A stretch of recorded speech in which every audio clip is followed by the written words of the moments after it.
Olá, bom dia, bom dia. Como sempre fazemos todas as segundas-feiras, estamos aqui para mais um vídeo da leitura e estudo do livro Perturbações Espirituais, uma psicografia de Divaldo Pereira Franco, pelo espírito Manuel Filomeno de Miranda. Como sempre fazemos, antes de toda e qualquer tarefa, vamos nesse momento elevar o nosso pensamento à nossa Mãe Santíssima, ao seu Filho amado, nosso Mestre Jesus, pedindo o amparo, a proteção, e que as bênçãos sejam derramadas sobre todos nós que estamos procurando aprender, evoluir moral e espiritualmente. Nos envolve no teu manto, Mãe Santíssima. Que a tua luz, Mestre Jesus, contagia todos que de nós se aproximarem no dia de hoje. Obrigada por todas as bênçãos direcionadas a nós diariamente, e que muitas vezes nas nossas aflições não percebemos. Por isso te agradecemos, por as vezes em que estivemos cegos e não enxergamos o teu amor incondicional por nós, a nos enviar eflúvios benéficos, salutares. Ó Mestre, ó Mãe Santíssima, cuidem de nós, hoje e sempre. E convidamos, fiquem conosco em mais este estudo. Que assim seja. No vídeo 23º, nós paramos no momento em que a equipe do Dr. Bezerra de Menezes estava já lá na instituição, naquela casa espírita que estavam precisando de auxílio, e que os trabalhadores já desencarnados daquela casa e que protegiam a casa, estavam sempre auxiliando. Ao ver o que estava acontecendo lá, os inimigos do Mestre Jesus, os nossos irmãos das trevas atrapalhando, se infiltrando, chegaram lá, o prédio estava envolto numa nebulosa pesada, muitos irmãozinhos, inimigos do Cristo, lá presentes. Então foi feita uma reunião e nesse momento eles estavam às 2 da madrugada, já alguns dos convidados reencarnados foram levados até lá, já estavam todos se preparando, o que levou o nosso benfeitor à reflexão. E ele diz assim: recordei-me então de como somos frágeis e nos deixamos intoxicar pelas emanações morbíficas das trevas, evocando a cena de Jerusalém transformada, muito diferente do dia em que o Filho do Homem a penetrara, montando o jumentinho, sem qualquer arma de triunfo ou ambição guerreira, mas pacificador por excelência. Então, essa Jerusalém que se transformou, muito diferente, né? quando Cristo lá chegou. Diz o nosso: rememorei o povo simples em saudação festiva, erguendo palmas e atirando flores, para logo passar a cena hedionda do julgamento no pretório. Mesmo Pilatos, pusilânime e insensato, perverso e desumano, não lhe vê culpa e deseja libertá-lo. Então, a diferença da Jerusalém de quando Cristo nasceu e o que aconteceu com Cristo crucificado. Enquanto a mesma multidão, assolada pelos perversos representantes do Sinédrio e tomada pelos espíritos do mal, pediam a sua crucificação, mesmo sabendo que ele era justo e bom. Foi quando Pilatos lavou as mãos.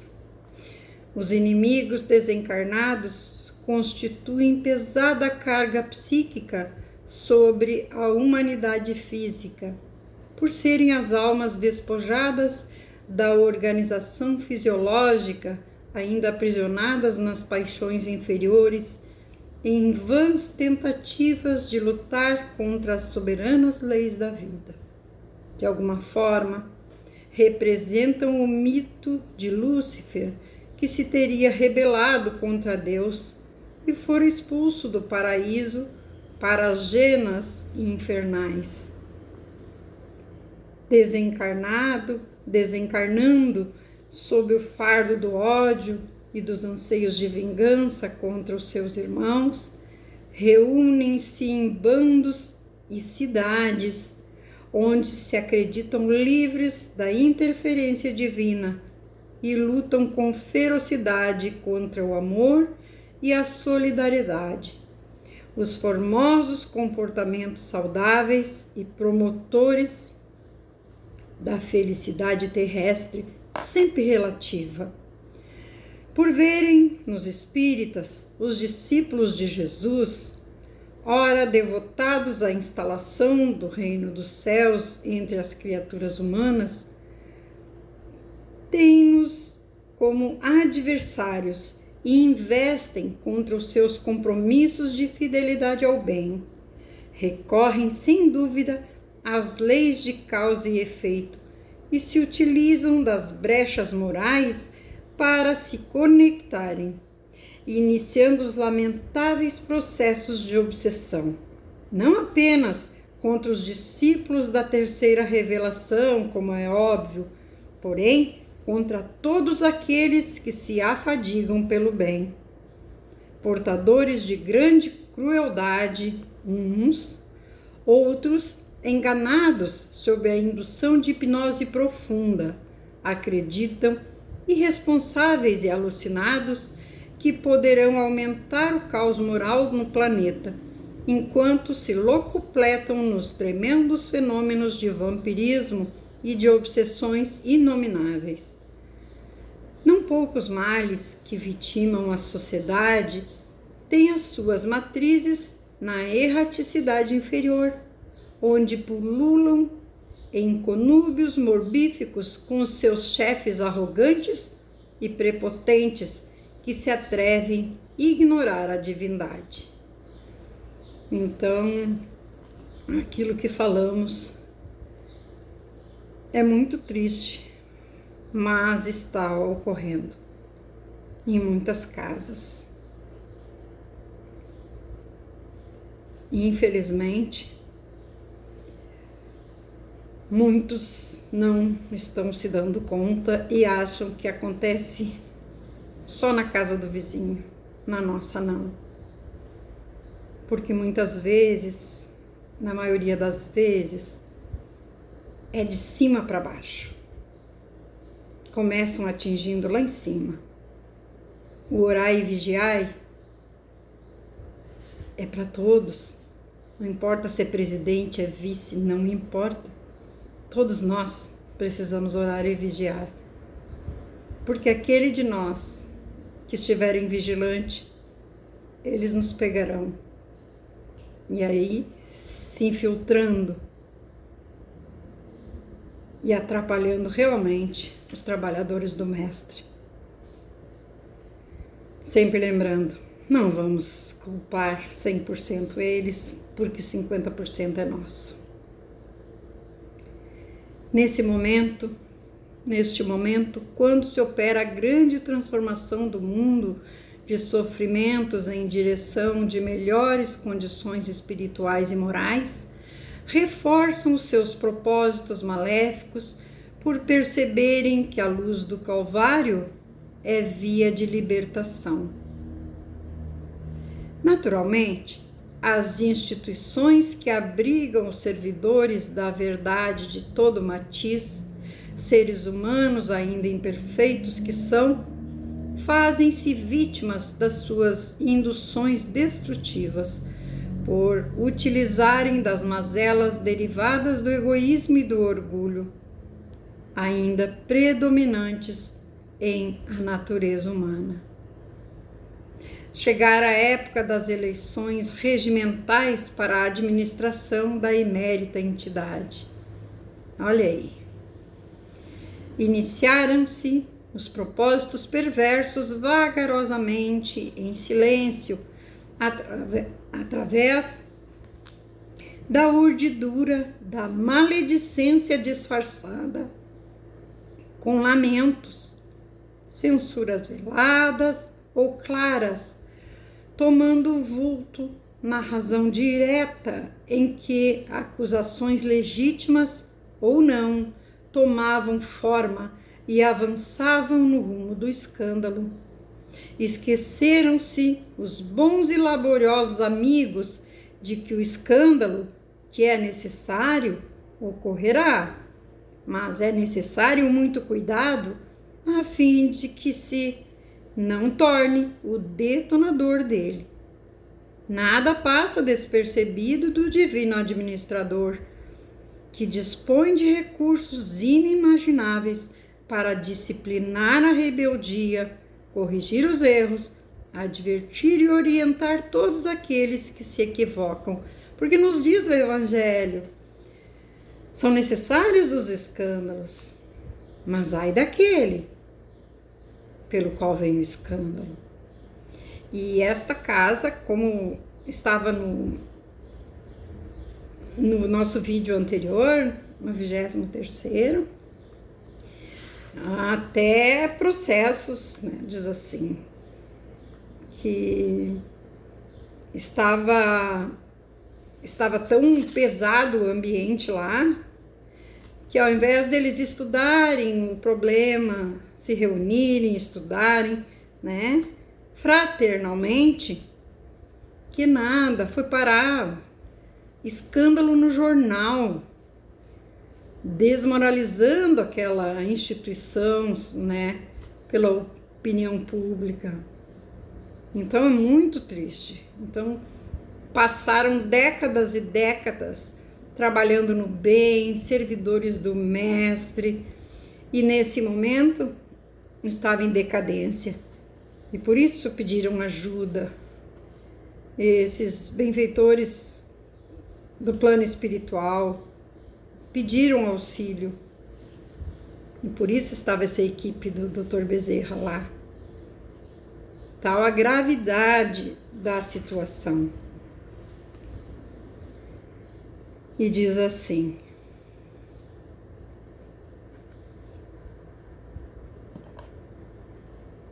quando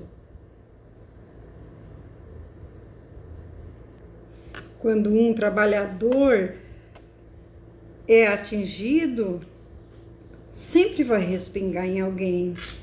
Não ficaremos sozinhos, porque somos uma equipe na casa espírita. Se um não está bem, outros serão atingidos, de uma forma ou de outra. Então a perturbação se instalou nessa casa. Não se trata de covardia moral ou anuência com as irregularidades, mas de confiança irrestrita em Deus, sempre fazendo o melhor que lhe esteja ao alcance, tirando a trave do olho, esquecendo-se do argueiro no olho do nosso próximo. No seu próximo diz aqui, mas nós sabemos que é isso que Jesus disse, que vemos o argueiro, né, um cisquinho pequeno no olho do nosso irmão e não vemos o grande no nosso olho. Os impulsos do ego, os estímulos em favor das competições infelizes, as revoltas surdas, abafados pelas mágoas e rancores acalentados, irrompem em forma de defesa do bem e dão lugar às interferências realmente infelizes que destroem edificações planejadas no mais além, em todos os tempos. Então estava aí, tinha chegado a hora das eleições regimentais, como é normal nas casas espíritas, de 2 em 2 anos, as eleições para a presidência e os outros cargos a ela relacionados. E aí começaram as maledicências, e como diz aqui, né, em forma de defesa do bem. E não paramos para pensar se realmente é isso que está acontecendo. Nos primórdios do cristianismo nascente, as heresias tornaram-se tão volumosas que destruíram as bases do amor que deve viger entre os discípulos de Jesus, dando lugar a sínodos, concílios, extravagantes reuniões de caráter político e econômico, com total esquecimento do bem e da fraternidade, conforme ensinara e vivera Jesus. E é disso que precisamos ter cuidado, não envolver. Outro dia vimos em grupos política. Não é assim. Isso Jesus não quer. Vai causar conflito com aquele irmão que não é adepto do mesmo candidato, vamos dizer assim. Vamos respeitar os nossos irmãos.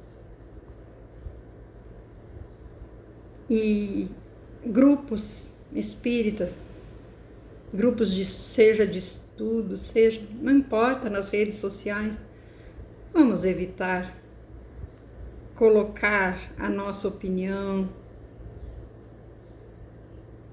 Vamos parar e refletir. Que bem isso fará?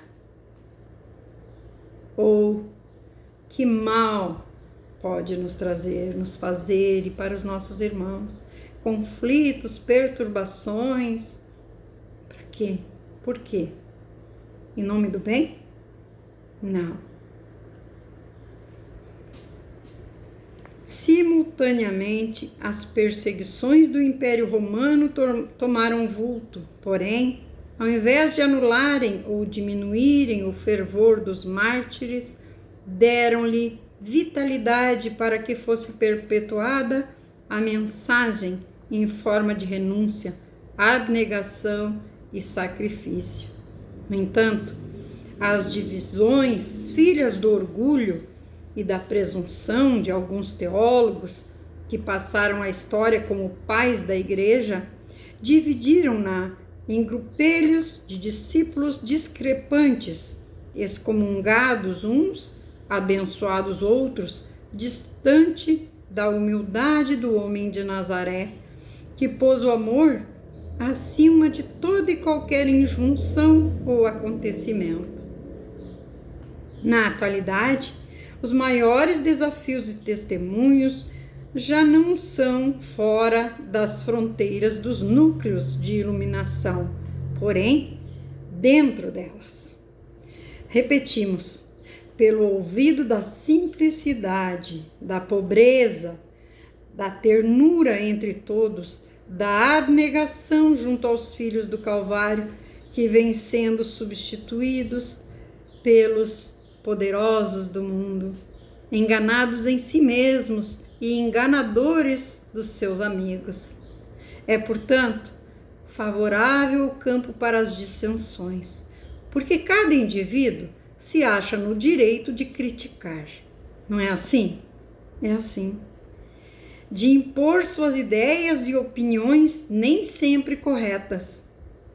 De transformação lenta, mas segura, de modificar o celeiro de luz em clube de frivolidade, de clínica em favor de várias terapias sem apoio evangélico, de disputas por projeção e destaque, pela rudeza no trato, pela autopromoção, devaneios que ficam e se decompõem com os despojos materiais após a morte física.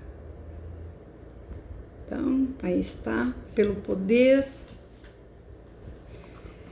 Quando, pois, se fale sobre obsessões e perseguições espirituais de nível inferior, tenha-se o cuidado de tentar descobrir as fontes de onde procedem, as circunstâncias em que se dão, as tomadas para a ligação dos plugs, identificando a faixa vibratória na qual se encontram antenados.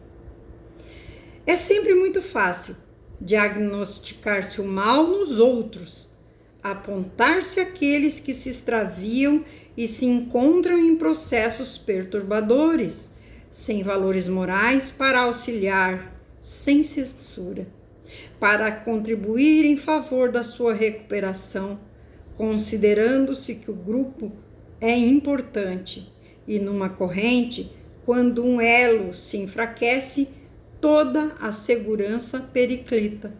Aquilo que falamos anteriormente.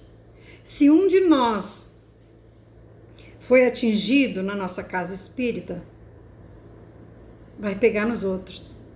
Precisamos nos unir, usar a fraternidade, a caridade. Não adianta sermos bonzinhos lá fora.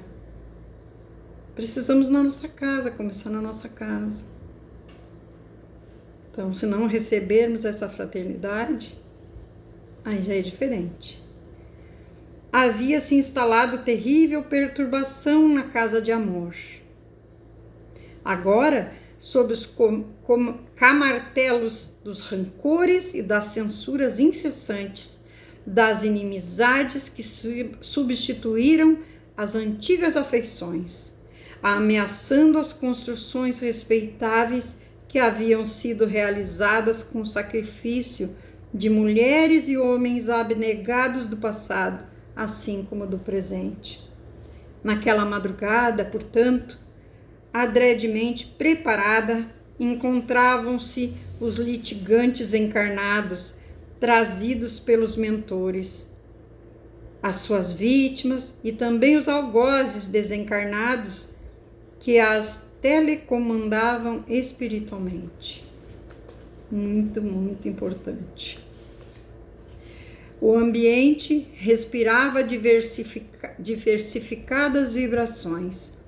Alguns dos convidados, ao despertarem e notarem a presença daqueles aos quais acusavam, não podiam ocultar os sentimentos de antipatia e ressentimento, enquanto outros, comovidos, dando-se conta do que estava acontecendo, deixavam-se dominar pela oração e súplica a Deus em favor próprio, assim como do conjunto. Então imagina, quando despertavam os espíritos e lá estavam todos reunidos, no mesmo ambiente, preparados para uma reunião, né? Os inimigos, vamos dizer assim. Preparado o ambiente, após esclarecimentos do venerando médico dos pobres, Dr. Bezerra de Menezes, uma diáfana claridade, em tonalidade azul suave, fez-se no ambiente e ouvimos delicada música com efeitos terapêuticos, à semelhança de um bálsamo sobre superfície ardente e dolorosa. Nesse comenos, vimos entrar venerando mártir do cristianismo primitivo, acompanhado por iluminados benfeitores que conseguiram transformar com a sua presença o ambiente. Olha que lindo isso! Vamos imaginar isso? Não é lindo? Chegando e iluminando o ambiente. E quando descreve aqui também essa claridade em tonalidade azul suave, não é lindo? E diz assim, que eles conseguiram transformar o ambiente com a presença, diluindo as construções mentais de antipatia e as vibrações de mal-estar em clima de harmonia e de esperança. Os médiuns da instituição, convidados, encontravam-se ao redor da mesa de atividades espirituais, como ocorre no dia a dia das casas espíritas, para o bendito Ministério de Socorro. O visitante especial acercou-se do dirigente do trabalho, nosso irmão Augusto, inspirou-o a levantar-se e, com uma voz harmoniosa, exorou a proteção do mestre inolvidável para as realizações que iriam ter lugar. Sua dúlcida voz evocava os dias do martírio, quando a fidelidade dos discípulos era superior e a sua abnegação, acompanhada pela morte, iluminava as noites terríveis dos espetáculos circenses em louvor ao sublime crucificado. Pétalas de luz diáfana caíam sobre todos nós, como resposta dos céus esplendorosos às súplicas angustiosas dos novos discípulos de Jesus. Assim encerramos esse vídeo 24, 24. Agradecendo por mais esse aprendizado, nos alertando, que possamos ser luz, que possamos ser paz nos ambientes que frequentarmos, que possamos conversar fraternalmente e não criticar, não usar aquela maledicência disfarçada de benevolência. Vamos nos cuidar, nos vigiar e orar. Nesse encerramento, vamos novamente elevar o nosso pensamento ao Mestre e rogar as bênçãos para mais uma semana de estudos, de trabalhos, que possamos ter êxito, Mestre amado, em todos os segmentos do bem, que possamos sempre lembrar de Ti, do Teu martírio, antes de elevar a nossa voz contra um irmão de caminhada, antes de apontar o nosso dedo, que possamos enxergar a trave no nosso olho e não o argueiro no olho do nosso irmão, como Tu nos dissestes. Muito obrigada pela Tua companhia, hoje e sempre, que assim seja. Até a próxima segunda, se Jesus permitir.